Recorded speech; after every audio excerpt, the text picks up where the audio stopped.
Hello friend नमस्कार मु स्वागत करुच्ची आपण को मो किचन को। आज मु आपणक पई प्रस्तुत करने को जाऊँगी दहीबरा। दहीबराटी जेनराली तेल रे छाणी आमे प्रस्तुत करिथाउ, किंतु आज मु बहुत कम तेल रे दहीबराटी प्रस्तुत करिवे, जहा फल रे जो माने डाइट कंट्रोल करूछंती किबा तेल को अवॉइड करूछंती से माने मध्य खुशी रे खाई परिबे ए दहीबराटी। चलतु प्रस्तुत करवा दहीबरा। दहीबरा प्रस्तुत करने एटी मु किछि बिरी डाली को 5 ରୁ 6 घंटा पर्यंत बतुरे रखी देखु बिरी डालीटी भलसे बतुरी गला परे याकू आमे ग्राइंड करनेबा। याकू बेसी पतला करिवे नै, टिके काठुआ करी ग्राइंड करिवे।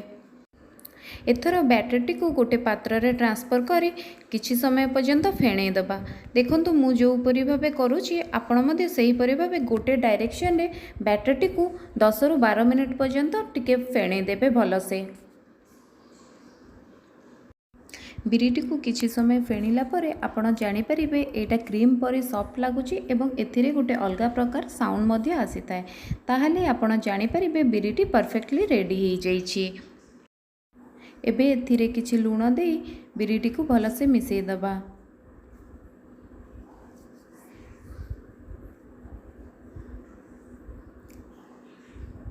देखंतु बिरीटी मोर किपरि फ्लॉपी हेइची। चलंतु एथर बरा प्रस्तुत करिबा। बरा प्रस्तुत करिबा पे मु एठी गोटे अपम रो पैन नेची। ए पैन टी मार्केट रे अति सहज रे मिली जाई थाए। एथर पैन टी को आमे किछि समय गरम करी नै सेतिरे आमे तेल लगेई नबा। देखंतु एही परि भाबे आमे अल्प अल्प तेल सेतिरे लगेई नबा।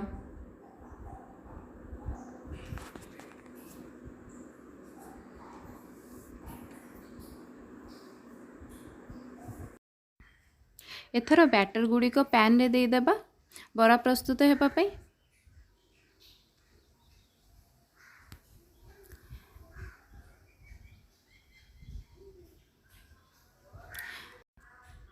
बराटी हेला परे यार साइज टी टिके बड़ हो जाई थाए, सेति पई आमे आकु फुल करी न दे टिके कम करी दे देबा।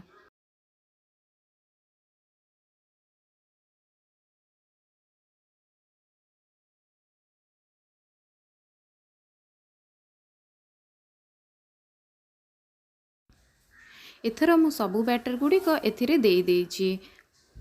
एबे एथिरे आमे अल्प किछि किछि तेल ऊपरु पकेई नबा एवं लीड कवर करी याकू किछि समय कुक हेबा पई छाड़ी नबा।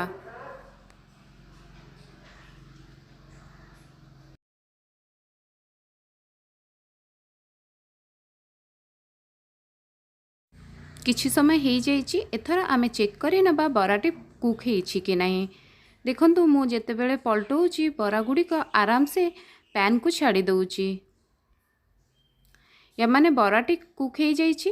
एथर आमे सबु बरा गुडी को एही परि भाबे उल्टई देबा।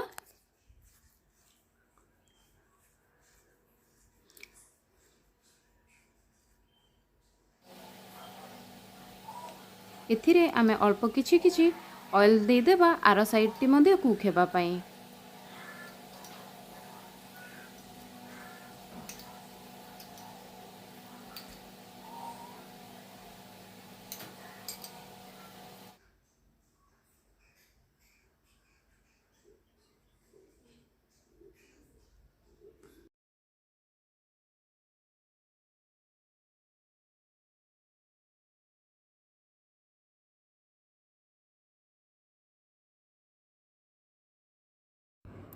देखंतु बरा गुड़िक सब प्रस्तुत हो जाइए। एथर किछि उषुम पानी नहीं से बरा गुड़िक किछि समय पे भिजई रखी नबा।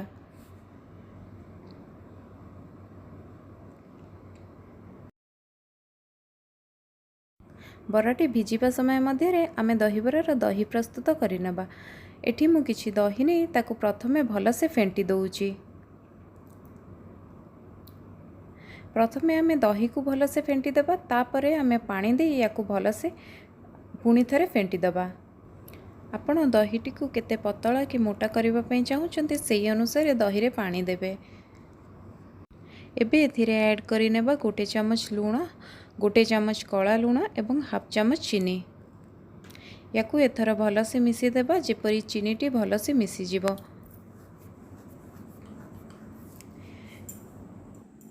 एथिरे एबे किछि लंका गुंड एवं जीरा गुंड देई दहीटी को पुणी थरे भलसे मिसेई दबा।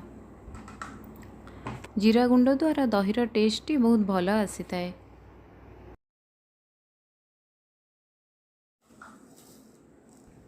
एथर आमे छुंक प्रस्तुत करिबा। छुंक प्रस्तुत करिबा पई एठी मु 2 चामच तेल नेइची। तेलटी गरम हेबा परे सेथिरे किछि सोरिष एवं जीरा पकेई नेइची। ए फुटणटी फुटिला परे एथिरे मु गोटे लंका पकेई नेइची एवं किछि भूसंग पत्र।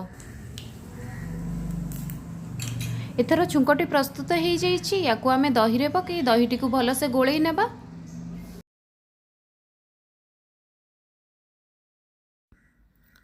एथर बरा गुड़िक पानी रू बाहर करी हल्का हाथ रे प्रेस करी दहीरे पकेई नेबा। बरा गुड़िक अति सॉफ्ट होता है, सेथिपे आदौ भी याकु जोरे प्रेस करिवे नहीं, नहले भांगी जाई पारे।